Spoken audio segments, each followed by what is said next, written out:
మన ఈ వీడియోలో టాపిక్ ఏంటంటే రైతన్నలు ఎలా దేని గురించి అనే విషయానికి వస్తే ఫర్టిలైజర్ ఎరువుల గురించి అండి. ఎరువుల బస్తాల విషయంలో మొన్న ఒక రైతు ఫోన్ చేసినాడు నాకు. ఎందుకు అంటారా, ఇప్పుడున్న పరిస్థితిలో ఫర్టిలైజర్ ఆల్మోస్ట్ ఒక్కొక్క బస్తా మీద 50, 100, 200 దాకా పెరగడం అయితే జరుగుతుంది. ఆల్మోస్ట్ ప్రతి ఒక్క చోట కూడా ఫర్టిలైజర్ మీద, పూర్తి ఎరువుల మీద, ఎరువుల సంచుల మీద రేట్లు పెరుగుతూ ఉన్నాయి. అయితే ఆ రైతు ఫోన్ చేసి, అన్న ఎరువులు పెరుగుతున్నాయి, ఏవైనా ఇప్పుడే చెప్పండి సలహా అన్నాడు. అయితే మనం చెప్పాల్సిన విషయం ఏంటంటే, పలానా బస్తా తీసుకోండి, ఇది వేసుకుంటే బెటర్గా ఉంటుందని అయితే నేను చెప్పలేదండి. ఆ రైతుకి ఇచ్చిన చిన్న సలహానే మీరు కూడా ప్రతి ఒక్క రైతన్న కూడా అదే విధంగా చేసుకోండి. 100% ఎందుకోసం చెప్తాననేది వీడియో పక్కా తెలుసుకోండి. మీకు కూడా ఎంత ఉపయోగం అంటే ఈ వీడియో వల్ల మనం చేస్తున్న తప్పుల వల్ల ఎంత నష్టపోతున్నామో మీకు తెలియదు. మన సాయిల్ని దెబ్బ తీసుకుంటున్నాం, అలానే నష్టపోతున్నాం. ఏ విధంగా అంటే అధిక పెట్టుబడి వల్ల పక్క రైతు వేశాడని నువ్వు ఒక వేయడం, ఇంకొక రైతు వేశాడని మళ్ళీ మీరు వేయడం, ఆ రైతు వేస్తే కూడా ఈ పక్కన నీ చుట్టూ ఉన్న వాళ్ళు ఎవరైనా కానీ రౌండ్ వేసినారంటే మీరు వేయడమే. ఎందుకంటే అది ఒక పోటీ ప్రపంచం అయిపోయింది ఇప్పుడు రైతులకు, చాలా మందికి కూడా. అలా కాకుండా మొదటిగా మీరు చేయాల్సిన పని ఒకటే. నేను ఇప్పుడు రేటు పెరుగుతుంది కదా, నేను అన్ని బస్తాలు కొంటా, ఇన్ని బస్తాలని కొంటా అని కాదండి. ఇంకొకటి పెస్టిసైడ్స్ విషయంలో కూడా అంతే. చాలా మంది రైతులు కూడా పెస్టిసైడ్స్లో కూడా ఏం చేస్తున్నారంటే, దానికి కూడా ఇప్పుడు రేట్లు పెరుగుతున్నాయి. అవి కూడా ఖచ్చితంగా ఒక 10% దగ్గర పెరుగుతున్నాయి పెస్టిసైడ్స్ కూడా. వాటిని కూడా కేసుల రూపంలో తీసుకొని పెట్టుకుంటాను. పలానా మందు అంటున్నాడు రైతు, పలానా తెగులు నీకు వస్తుందని తెలుసా, పలానా చీడ పురుగులు నీకు వస్తాయని నీకు తెలుసా?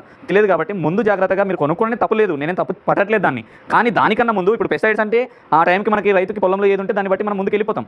అలా కాకుండా మన ఎరువుల గురించి అయితే ముఖ్యంగా చాలామంది తెలుసుకోవాలి. మీరు ఎలా అంటారా, నేను కూడా ఉన్న చెప్తున్నానండి. మీ విషయంలో అయితే నేనైతే చాలా ఇప్పుడు రైతన్నలు చేస్తున్న తప్పు వల్ల మీరు ఎంత నష్టపోతున్నారో మీకు అసలు కొద్ది కూడా అర్థం కావట్లేదు. దేని గురించి మీరు ఈ విధంగా ప్రవర్తిస్తున్నారో మాకైతే అసలు అర్థం కావట్లేదు. చాలా చోట్ల ఫీల్డ్కి వెళ్ళిన చోట మీకు ఎకర పొలం ఉంటే దాదాపు ఇప్పుడు ఎకర పొలం మిరప ఉంటే దాదాపు 5 సంచులు కూడా చల్లుతున్నారు, లేదా 10 సంచులు కూడా చల్లుతున్నారు. ఇష్టం వచ్చినట్టు చేస్తున్నారు. అదేమో భూమి లేయర్లు ఏర్పడి మీరు కట్టిన వాటర్ లోపలికి పోక, మొక్క వేరు డెవలప్ కాక, మట్టి అది ఇప్పుడు మైక్రో న్యూట్రియన్స్ ఉంటాయి, మైక్రో న్యూట్రియన్స్ కూడా మొక్క కందక, దానికి ఎలా అంటే వైరస్ రావడము, ఎర్రనల్లి, బ్లాక్ ట్రిప్స్, ఇవన్నీ సమస్యలు కూడా ఎక్కడి నుంచి వస్తాయి తెలుసా? మీరు చేసుకునే తప్పుల వల్ల మొక్కని బలంగా తయారు చేసుకునే విధంగా ప్లాన్ చేసుకోవాలి. కానీ అలా కాకుండా గుడ్డిగా నేను ఎరువులు వేసి కూడా నా తోట లేదు, నేను మందులు కొడితే కూడా నా తోట రాలేదు, ఈ మందు పని చేయలేదు, లేదా పలానా ఎరువులు వేసి కూడా వేస్ట్ అనే విషయానికి వచ్చేసారు. మీరు చేస్తున్న తప్పులు మీరు తెలుసుకోకుండా దీనికి అంత కారణం ఏం తెలుసా? ముఖ్యంగా నేను ఇంతవరకు లాగేయడం కాదండి. ముఖ్యంగా సాయిల్ టెస్ట్ చేయించుకోండి. ఎక్కడైతే మీకు కొన్ని చోట్ల ఇప్పుడు కర్ణాటకలో కానీ, ఏపీలో కానీ, తెలంగాణలో ప్రతి ఒక్క చోట ఆర్బీకే సెంటర్లు ఉంటాయి.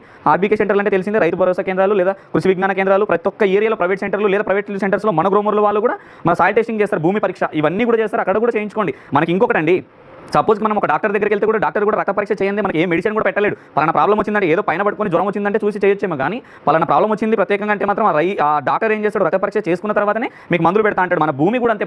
భూ పరీక్ష చేసుకోవడం వల్ల మీ పొలంలో బోరాన్ ఉందా, జింక్ ఉందా, ఏముంది అన్ని ఒకటికి 2-3 సార్లు ప్రతిదీ తెలుసుకుంటారు. భాస్వరం ఉందా, పొటాస్ ఉందా, ఏది నత్రజని ఏదైతేనేమండి మన భూమిలో ఏదైతే ఉందో సాయిల్ టెస్టింగ్ తెలుసుకుంటాం మనం. అది ముఖ్యంగా మీరు తెలుసుకోవాలి ప్రతి ఒక్క రైతన్న కూడా. ఈ తప్పిదాల వల్ల మీరు ఒక ఎన్ని వేల బస్తాలు చల్లినా లాభం లేదు. దయచేసి అర్థం చేసుకోండి. 1-2 సార్లు మీరు ఆలోచన చేసుకోండి. మీలో మార్పు వస్తే ప్రతి ఒక్క రైతులో, నేను ఈ వీడియో వల్ల ఖచ్చితంగా నా నుంచి ఒక 10 మంది మారినా కూడా 10కి 10 మంది 100 మంది తయారైతే కూడా ఎంత పెట్టుబడి పెట్టి మీరు ఎంత నష్టపోతున్నారో మీకు అప్పుడు అర్థమవుతుంది. ఎంత మనం దీనివల్ల మనం పెట్టుబడి తగ్గించుకున్నాము అనేది మీకు అర్థమవుతుందండి.